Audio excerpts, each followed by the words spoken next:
Oh, we're looking now at bonds issued between interest dates. And, well, issuing the bonds is not such a bad thing, especially if they're issued on their interest date. But now you're talking about a situation where the interest date of the bond might be January 1 or the 12/31, and the bond is not issued until February or May. And what you have to understand, what makes this complicated, is that the company has a gazillion bondholders, okay? And every 6 months, they're mailing out checks to each bondholder for the interest, as we did in the, when we're issuing bonds and paying the interest. They are not going to adjust that interest amount depending on when the bonds were issued. They're just going to send out 6-month checks every 6 months, regardless of when the bonds were issued. And that's what makes it complicated.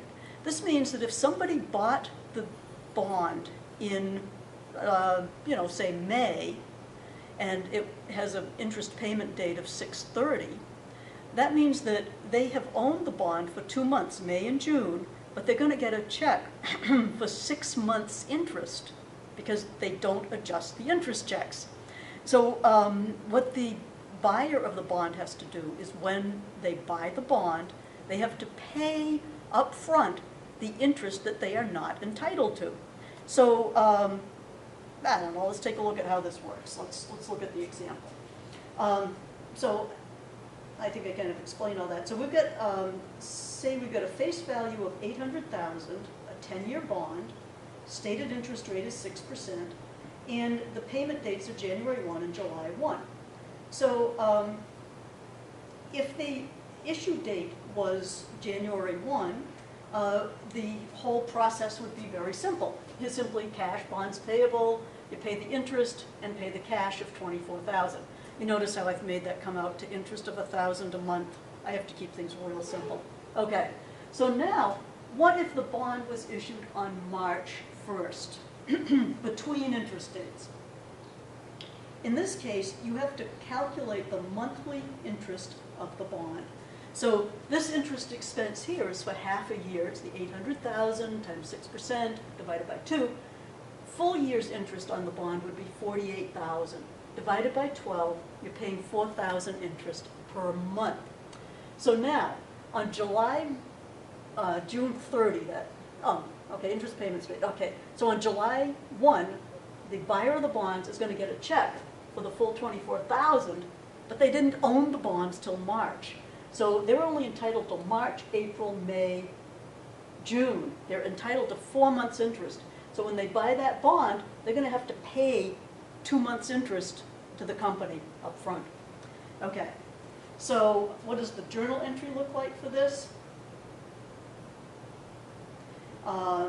Basically, the company, the bonds payable are $800,000, but the bondholders are going to have to pay $8,000, which is for January, February, when they did not own the bonds, okay? That's the first 2 months of the year, so they have to pay for that, and then they're entitled to interest for March, April, May, June, for 4 months.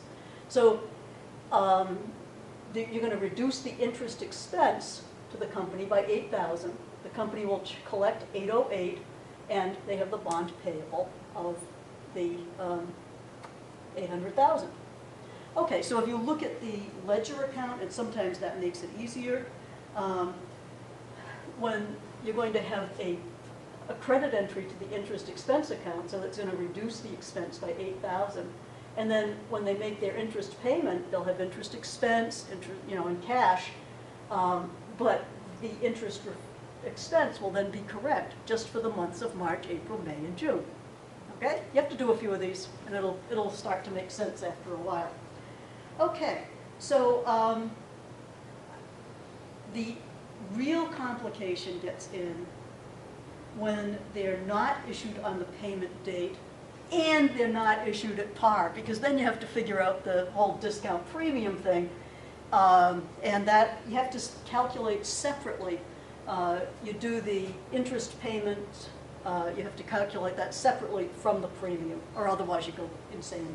So, because they calculate it differently. Okay, so we would do just what we did before, calculate the monthly interest, but then the premium, you have to convert to months, okay? So the total premium for the 10 years of this bond is $16,000. The number of months in the 10 years would be, I'm sorry, the number of payments would be 10 times 12 is 120, okay? So that's the number of payment periods we have. But these bondholders, since it wasn't issued until March, did not own those bonds for 2 months. So we are only going to amortize it since the issue date. So we're going to be amortizing the premium or discount over 118 months. So you got the annual of $16,000 divided by 118 gives you a monthly premium you're going to amortize of $135.59. And so on July 1st, we're going to amortize March, April, May, June, 4 months, $542.37. Isn't that wonderful? Okay, so so this is what your journal entry ends up looking at. You're still paying out the same amount of cash, but you're amortizing the premium, and it's reducing your bond interest expense by the amount of the premium. And I kind of take you through step by step here, and that may make it a little easier.